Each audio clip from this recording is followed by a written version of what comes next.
In this video, I'm going to be taking a look at something a little unusual, a transparent OLED display. Unlike a normal screen, you can actually see straight through it while it's displaying information.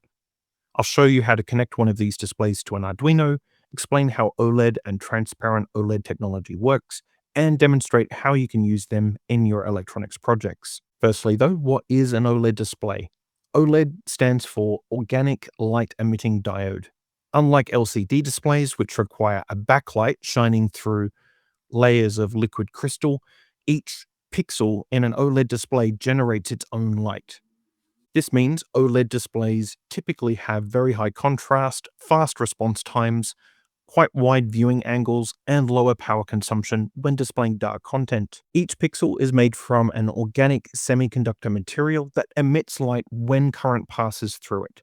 And because every pixel is individually controlled, OLED displays are ideal for graphics, dashboards, and visual interfaces for different kinds of instrumentation. Transparent OLED displays are often referred to as TOLEDs, and the fundamental operating principle is the same as a normal OLED display.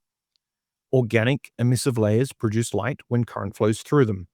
In a normal OLED, though, it uses a reflective metal electrode on one side of the display, which blocks light from passing through the panel. In a transparent OLED, both electrodes are made from a transparent conductive material like indium tin oxide, and because both electrodes are transparent and the substrate is usually glass, light can pass through the display when pixels are turned off. So that means when a pixel is inactive, the display is mostly transparent, and when a pixel is active, it emits light directly from that point on the glass.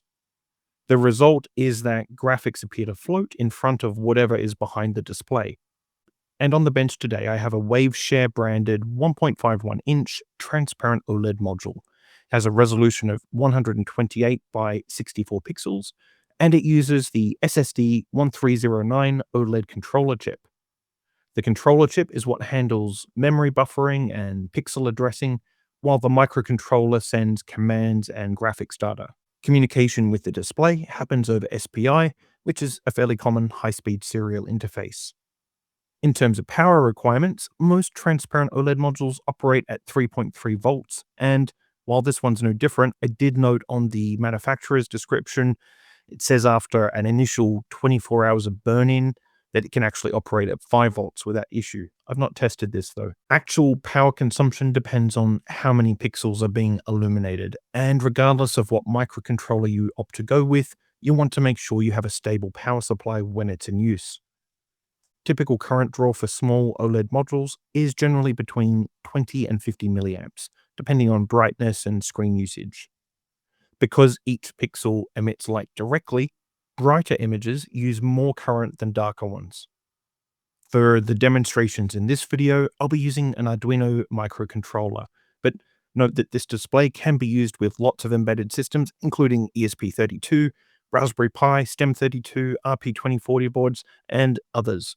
Essentially, any controller capable of SPI communication can generally drive these displays with the correct software library.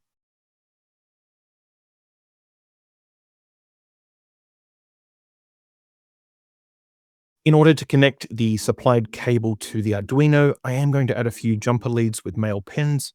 Whatever you do here, just ensure that you have secure connections going to the microcontroller. I'll put the pin assignments on the screen here, but essentially we have from the OLED to the Arduino, VCC going to 3.3 volts, ground to ground, DIN to 11, the clock pin to 13, the chip select to 10, DC to 9, and the reset pin to 8. Driving the display from Arduino is easiest using graphics libraries. Shown on the screen are two popular options as they provide functions for drawing text, lines, rectangles, bitmaps, and other graphics. Before you start experimenting with sketches in the Arduino software, you'll want to go to Manage Libraries and make sure that you have all of the relevant libraries installed.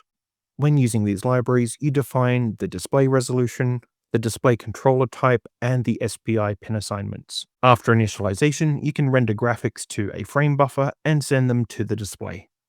As I said before, this particular display has a resolution of 128 by 64 pixels, and that gives us a total of 8,192 pixels available for graphics.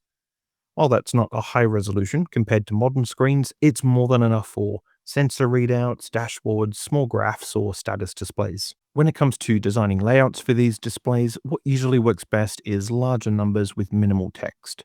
You could use these on a robotics project to display battery voltage, motor current, and sensor data for a weather station, home automation, and because the screen is transparent, it means it can be mounted in front of mechanical systems or devices without completely blocking visibility. This makes them an interesting option for things like heads-up displays as well. When you load your sketch, if the display doesn't work immediately, there's a few common causes.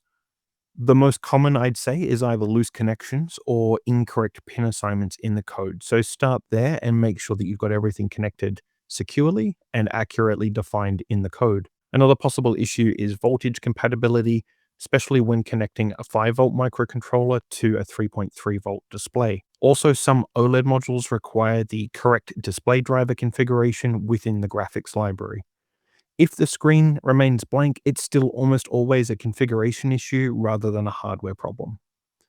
I wouldn't say these transparent OLED displays are common in hobby electronics, but they're quite easy to work with. Functionally, they behave like any other OLED. The graphics just appear to float on glass, which is something I personally quite like. I'll post some of the Arduino sketches on my Patreon page for your reference, but note that there are lots of freely available sketches online that will help get you started with these. If you found the video useful, please consider liking and subscribing. It genuinely helps support the channel. But that's it for this week. Thanks for watching.